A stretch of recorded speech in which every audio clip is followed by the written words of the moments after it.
জুলাই সনদের সাথে নির্বাচনের ক্ষেত্রে শুধু আমাদের 2 মিনিট কথা। নির্বাচন হতে হবে, আর নির্বাচন চাই। মানুষ গত 16 বছরে ভোট দিতে পারে না। মানুষ আনন্দ নিয়া শীতের সকালে বাচ্চা কাচ্চাকে কুয়াশার মধ্যে লাইন দিয়ে দাঁড়ায় থাকবে, ভোট দিবে। আমরা সেই বাংলাদেশ দেখতে চাই। আমরা নির্বাচন চাই, নির্বাচন হতেই হবে। এই নির্বাচনকে বানচাল করবার জন্য দিল্লি থেকে শুরু করে আওয়ামী লীগ হাজার হাজার কোটি টাকা নতুন করে এখানে বিনিয়োগ করছে। নির্বাচন লাগবে, তবে আমাদের প্রশ্ন হলো সেই নির্বাচনের ম্যান্ডেট হবে কি? এখানেই আমাদের কথা। কোন ধরনের আপোষ ছাড়াই নতুন নির্বাচন হইতে হবে জুলাই সনদের ভিত্তিতে, এইটাই আমাদের কথা।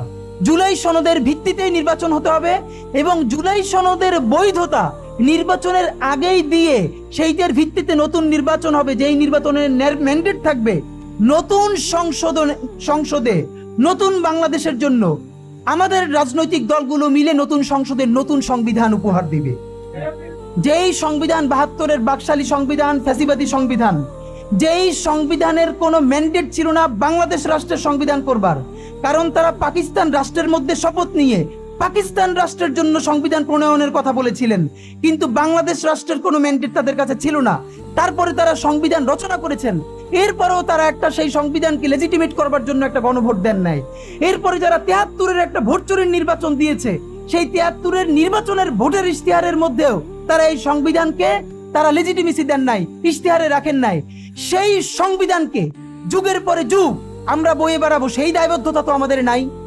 এবং সেই সংবিধান কেমন ফ্যাসিস্ট সংবিধান করা হয়েছে, যেইটার সাংবিধানিক ভিত্তি দিয়েই আপনি একটা কথা বলতে পারবেন। এই যে সবাই বলে আইনের কথা, বলেন তো পারলে একটা কথা, হাসিনা কোনটা বেআইনি কাজ করছে?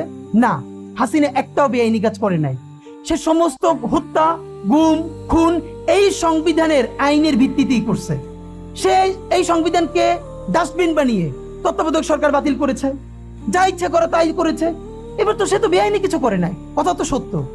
আমার বিএনপির ভাইদের প্রতি শুধু একটা আফসোস লাগে, কারো কারো দেখি 72-এর সংবিধানের প্রতি তাদের কি গভীর প্রেম। যেই সংবিধানের মধ্য দিয়ে বাকশাল এসেছে, যেই সংবিধান গণতন্ত্র হত্যা করেছে। আজকে বিএনপির ভাইদেরকে একটা কথা বলি, আপনারা হয়তো অনেকে জানেনও না। পৃথিবীতে দ্বিতীয় ইতিহাস আছে কিনা মান্না ভাই জানলে বলবেন, আমি ভাইয়ের কাছ থেকে শুনতে চাইবো। জিয়াউর রহমান তো একজন সামরিক শাসক ছিলেন।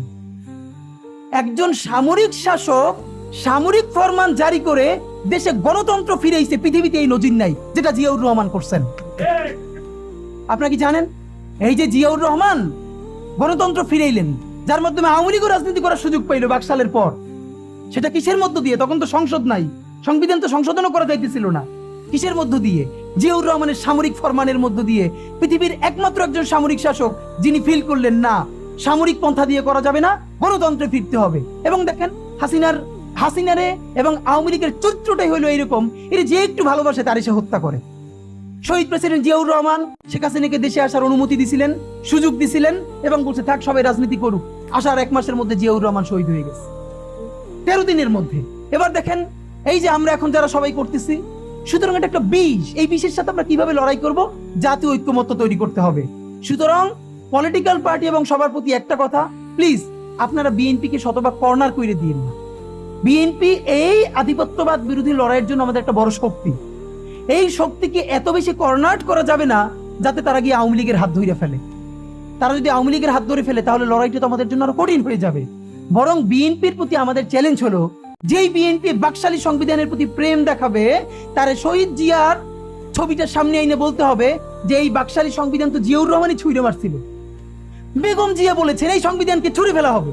ওমা এখন বেগম জিয়ার চেয়েও নতুন বিএনপি আসছে, বেশি প্রেমের বিএনপি। যেই শহীদ প্রেসিডেন্ট জিয়াউর রহমান ইসলামোফোবিক জায়গা থেকে বাংলাদেশের মুসলমান, বাঙালি মুসলমান সব আইডিয়াকে ধারণ করে বাংলাদেশের জাতীয়তাবাদ তৈরি করলেন। এখন একটা নতুন বিএনপি গজাচ্ছে, কেউ চেষ্টা করতেছে পুরো বিএনপিটাকে একটা ইসলামোফোবিক বিএনপি করা। এ কি ভাই? ইসলামোফোবিক বিএনপি সে কোথায় যাবে? সে কি দিল্লি যাইতে চায়? আমরা আমাদের প্রথম চ্যালেঞ্জ হলো স্বাধীনতা সার্বভৌমত্ব রক্ষার স্বার্থে এই বিএনপিকে শহীদ জিয়ার কাছেই রাখতে হবে, এই বিএনপিকে বেগম জিয়ার কাছেই রাখতে হবে। নাম্বার 2, আমাদের সামনের নির্বাচনে ম্যান্ডেট কি হবে এইটা সুস্পষ্ট। জুলাই সনদের ভিত্তিতে যদি নির্বাচন না হয়, এই নির্বাচন আপনারা চাইলে করেন, আমরা কেউ ভোট দিতে যাব না। নাম্বার 3, সেই নির্বাচনের পরে সংসদের ম্যান্ডেট কি হবে?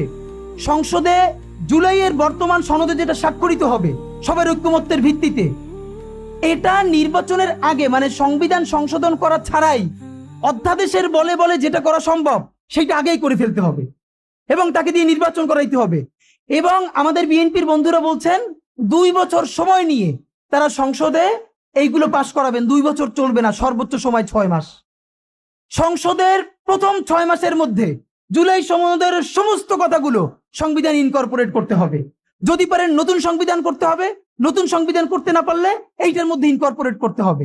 এবং যে উচ্চ কক্ষের কথা আমরা বলেছি এটা বলে নেই, নিম্নকক্ষে পিয়ার এর পক্ষে আমরা না, বিভিন্ন কারণেই। এটার অনেক ভালো দিক আছে কিন্তু বর্তমানে প্র্যাকটিক্যাল কম।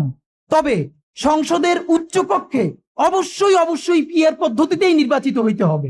কারণ বর্তমানে যে সংরক্ষিত নারী আসন 50 জন, ঠিক এই হারেই যদি উচ্চ কক্ষে 100 জন চলে যায় তাহলে জনগণের পয়সায় আরো 100 অথর্ব পালার কোনো মাইনে নাই। এখানে আমাদেরকে পিয়ার এর পদ্ধতি দিতে হবে, তবে সেটা উচ্চ কক্ষে। এবং সেইটা সংবিধানের সংসদের প্রথম সেশনেই উচ্চকক্ষে পিয়ার গঠনের ব্যাপারে সিদ্ধান্ত হতে হবে। এই কথাগুলো আপনাদেরকে বলার কথা ছিল। তা আমরা যেটা চাচ্ছি, জুলাই সনদের ভিত্তিতে নির্বাচন, নতুন সংবিধান, এগুলো নিয়ে আমরা আবার জনতার মধ্যে ফিরে যেতে চাই। আপনাদের কাছে আমরা দ্রুত আমাদের প্রোগ্রাম নিয়ে আসব। আমি আজকে বরং লম্বা সময় এই জন্য কথা বলেছি যে এই ফ্রেমিং গুলো কিভাবে হচ্ছে এটা আমরা অনেকেই বুঝতে পারছি না। সুতরাং এখন একমাত্র আবার যেটা বলেছেন, ভাইয়েরাও বলেছেন, রাজনৈতিক ঐক্য গড়তে পারতে হবে। রাজনৈতিক বিভাজনের ফাঁকে একমাত্র সমস্ত সুবিধা নেবে ফ্যাসিবাদ, ফ্যাসিবাদের শক্তি এবং আওয়ামী লীগ।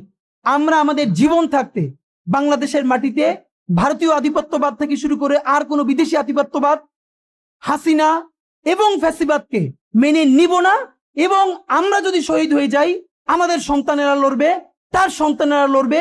কিয়ামত পর্যন্ত বাংলাদেশ নামক জমিন যতদিন বেঁচে থাকবে ততদিন পর্যন্ত আজাদির সন্তানেরা লড়াই করবেই করবে।